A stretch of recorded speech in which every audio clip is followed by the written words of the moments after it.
നമസ്കാരം, ന്യൂസ് സ്കാനിലേക്ക് ഏവർക്കും സ്വാഗതം. അടുത്ത 20 ദിവസങ്ങൾ കഴിയുമ്പോൾ മറ്റൊരു ഒക്ടോബർ 7 സമാഗതമാവുകയാണ്. ഒരിക്കലൊരു സാബത്ത് ആചരണം കഴിഞ്ഞ് ഉറങ്ങിക്കിടന്ന ഇസ്രായേലിന്റെ നേരെ നൂറുകണക്കിന് റോക്കറ്റുകൾ തൊടുത്തുവിട്ടുകൊണ്ടും തോക്കേന്തിയ തീവ്രവാദികളെ ഇസ്രായേലിലേക്ക് അഴിച്ചുവിട്ടുകൊണ്ടും ഹമാസ് എന്ന ഇസ്ലാമിക കൊലയാളിക്കൂട്ടങ്ങൾ ഇസ്രായേലിൽ കയറി നടത്തിയ ഭീകരമായ ആക്രമണങ്ങളും ദാരുണമായ കൊലപാതകങ്ങളും മാരകമായ പീഡനങ്ങളും 2 വർഷത്തിലേക്ക് എത്തിച്ചേരുകയാണിപ്പോൾ. ഇസ്രായേൽ അഥവാ യഹൂദ ജാതി എന്നത് എണ്ണത്തിൽ ചുരുക്കമുള്ള ജനങ്ങളും താരതമ്യേന ചെറിയ ഒരു രാജ്യവുമായിരുന്നിട്ടും തങ്ങളെ തച്ചുടയ്ക്കാനും ഭൂപരപ്പിൽ നിന്ന് ഇല്ലാതാക്കുവാനും തങ്ങളുടെ ശത്രുഗണങ്ങൾ നടത്തിക്കൊണ്ടിരിക്കുന്ന നിഗൂഢമായ കരുനീക്കങ്ങളുടെ ഏറ്റവും ഭീഭത്സമായ ആക്രമണമായിരുന്നു 2023 ഒക്ടോബർ 7 അവർ നേരിട്ടത്. എന്നാൽ തങ്ങളെ ഉപദ്രവിച്ചവരെ ഒക്കെ കൃത്യമായി നേരിട്ട് ഭൂപരപ്പിൽ നിന്ന് ഇല്ലാതാക്കിയ ഇസ്രായേൽ തങ്ങളുടെ വൈരികളായ ഹമാസിനെ പൂർണ്ണമായി ഇല്ലാതാക്കി ഗാസ പിടിച്ചെടുത്ത് തങ്ങൾക്കൊപ്പം ചേർക്കുവാനുള്ള അന്തിമ പോരാട്ടത്തിന്റെ അവസാന ഘട്ടത്തിലേക്ക് എത്തിച്ചേർന്നിരിക്കുകയാണ്.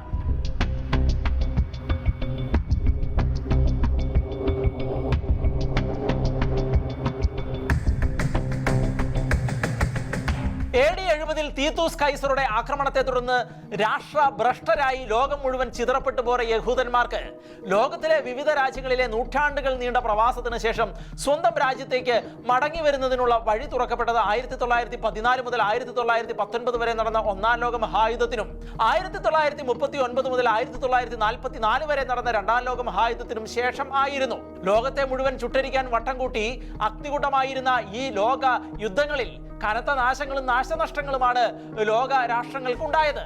എന്നാൽ ലോകമഹായുദ്ധത്തിൽ 5 ലക്ഷം പേർ കൊല്ലപ്പെട്ടപ്പോൾ രണ്ടാം ലോക മഹായുദ്ധം ഇല്ലാതാക്കിയത് 5.5 കോടി ജനങ്ങളുടെ ജീവനെ ആയിരുന്നു. ഈ നാശങ്ങളുടെയും നഷ്ടങ്ങളുടെയും ഇടയിലൂടെ നാശങ്ങളും നഷ്ടങ്ങളും ഒന്നും ഉണ്ടാകാതെ സ്വന്തം രാഷ്ട്രമെന്ന നേട്ടം കൈവരിച്ചുകൊണ്ട് ചിതറപ്പെട്ടു പോയ ലോകരാഷ്ട്രങ്ങളിൽ നിന്ന് സ്വന്തം അസ്തിത്വത്തെ വീണ്ടെടുത്തുകൊണ്ട് സ്വന്തം രാജ്യത്തേക്ക് മടങ്ങി വന്നത് യഹൂദർ മാത്രമായിരുന്നു.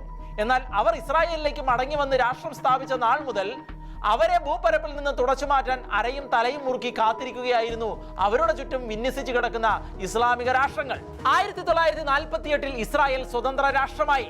എന്നാൽ കൃത്യം 6 ആഴ്ചകൾ മാത്രം പിന്നിട്ടപ്പോൾ ജോർദാനും ഈജിപ്തും ഒക്കെ അടങ്ങുന്ന അറബ് ലീഗ് ഇസ്രായേലിനെ ആക്രമിച്ചു.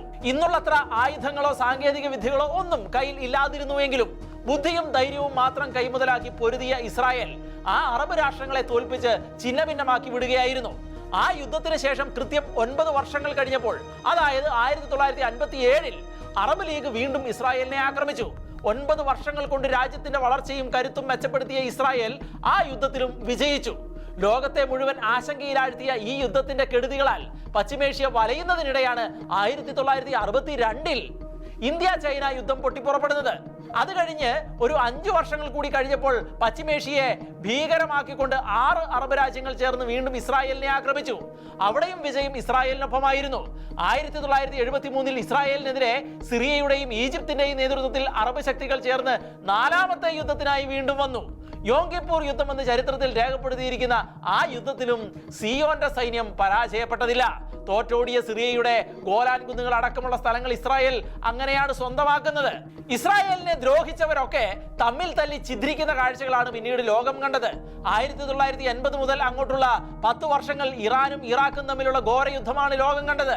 അത് ഒരുവിധം ശമിച്ച ഉടനെ കുവൈറ്റിനെ ആക്രമിച്ചുകൊണ്ട് ഇറാഖിയൻ സ്വേച്ഛാധിപതിയായ സദാം ഹുസൈൻ പുതിയ പോർമുഖം തുറന്നു. 1992 ആ യുദ്ധം ശമിച്ചതിന് ശേഷം ലോകം കണ്ട ഘോര യുദ്ധങ്ങളില്ലാത്ത ഗ്യാപ്പിന് അവസാനം കുറിച്ചുകൊണ്ടാണ് 2022 റഷ്യയുടെ ഉക്രൈൻ ആക്രമണവും 2023 പൊട്ടിപ്പുറപ്പെട്ട ഇസ്രായേൽ ഹമാസ് യുദ്ധവും രണ്ടും ഇപ്പോഴും പശ്ചിമേഷ്യയെയും യൂറോപ്പിനെയും ആശങ്കയിലാഴ്ത്തിക്കൊണ്ട് മുന്നേറുന്നത്.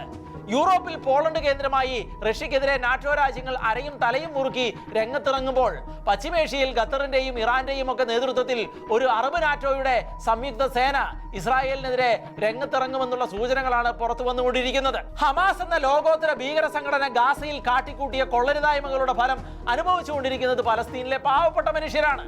എന്നിട്ടും ആ തിന്മകളുടെ ആൾരൂപങ്ങളായ ഭീകരന്മാരുടെ നേതാക്കന്മാരെ സർവ്വവിധ ആഡംബരങ്ങളോടും കൂടെ സുഖിച്ചു വാഴാൻ ഖത്തർ അനുവദിച്ചത് സാർവലൈംഗിക തിന്മ തന്നെയായിരുന്നു. അത് തിരുത്താനുള്ള മുന്നറിയിപ്പ് പലതവണ ഇസ്രായേൽ ഖത്തറിന് നൽകിയതാണ്. എന്നാൽ അവരതൊന്നും കേൾക്കുവാൻ കൂട്ടാക്കിയില്ല. അതുകൊണ്ട് തന്നെ ഖത്തറിൽ കയറി ചെന്ന് തങ്ങളുടെ ലക്ഷ്യം പൂർത്തിയാക്കാൻ ഇസ്രായേലിന് രംഗത്ത് ഇറങ്ങേണ്ടിയും വന്നു. അതോടെ ഭയവും വിറയലും പിടിച്ച് അറബ് രാഷ്ട്രങ്ങൾ ഖത്തർ ആക്രമണം തങ്ങൾക്കെതിരെ കൂടി ഉള്ളതാണ് എന്ന് വിളിച്ചു പറഞ്ഞുകൊണ്ട് ദോഹയിൽ തന്നെ ഒത്തുകൂടി നിർണായകമായ ചില തീരുമാനങ്ങളൊക്കെ കൈക്കൊണ്ടിരിക്കുകയാണിപ്പോൾ. GCC രാജ്യങ്ങളും അറബ് ലീഗ് രാജ്യങ്ങളും ഓർഗനൈസേഷൻ ഓഫ് ഇസ്ലാമിക് കൺട്രിയിലെ രാജ്യങ്ങളും അടക്കം 60ഓളം രാജ്യങ്ങളായിരുന്നു ദോഹയിൽ സംഗമിച്ചത്.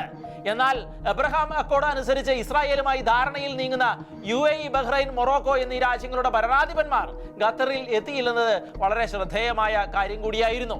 ഇസ്രായേൽ ഇറാനിൽ കയറി ആക്രമിച്ചുകൊണ്ടിരുന്നപ്പോൾ അറബ് സഖ്യം വേണമെന്ന് നിലവിളിച്ച ഖമേനി പെസൻഷ്കിയാനെ കളത്തിലിറക്കി ഇസ്രായേലിനെതിരെ വമ്പൻ പ്രഖ്യാപനങ്ങൾ നടത്തി.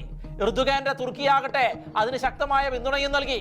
ഒരു സംയുക്ത സൈനിക സഖ്യത്തെ രംഗത്തിറക്കണമെന്ന ധാരണയിൽ ഇസ്രായേലിനെതിരെ പ്രമേയം പാസാക്കി ഇവരെല്ലാം പിരിഞ്ഞുപോയി.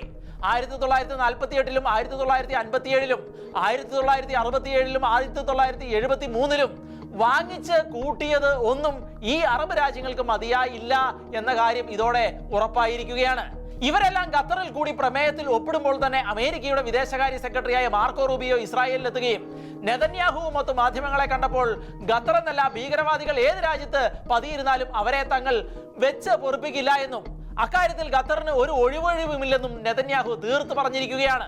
അറബ് രാജ്യങ്ങളെല്ലാം ഒന്നിച്ചുകൂടി പ്രമേയം പാസാക്കിയെങ്കിലും അതിന് പുല്ലുവില പോലും കൽപ്പിക്കാതെ ഇസ്രായേൽ തങ്ങളുടെ മിഷൻ ശക്തമാക്കി മുന്നോട്ട് കൊണ്ടുപോകുമെന്ന് ഊന്നി പറഞ്ഞിരിക്കുകയുമാണ്. തങ്ങളിൽ ഒരുവനെ തൊട്ടാൽ അവനെ അവന്റെ ഉമ്മറത്ത് കയറി കൊന്നിരിക്കുമെന്ന പ്രതിജ്ഞ നിറവേറ്റിക്കൊണ്ട് ഇസ്രായേൽ ഗാസയെ തകർത്ത് തരിപ്പണമാക്കിക്കൊണ്ട് അതിശക്തമായി മുന്നോട്ട് പോവുകയാണ്. ഉച്ചകോടി കൂടി ഒപ്പിട്ട് പിരിഞ്ഞവരൊക്കെ എന്ത് ചെയ്യണമെന്നറിയാതെ വിഷണരായി നിൽക്കുകയുമാണ്.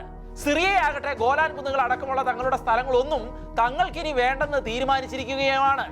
ഗാസയിൽ സകലതും തകർത്ത് തരിപ്പണമാക്കിക്കൊണ്ട് മുന്നേറുന്ന ഇസ്രായേൽ ഹമാസ് ഇല്ലാത്ത ഒരു ലോകം എന്ന ലക്ഷ്യത്തിനായി ശക്തമായി മുന്നോട്ട് പോവുകയുമാണ്.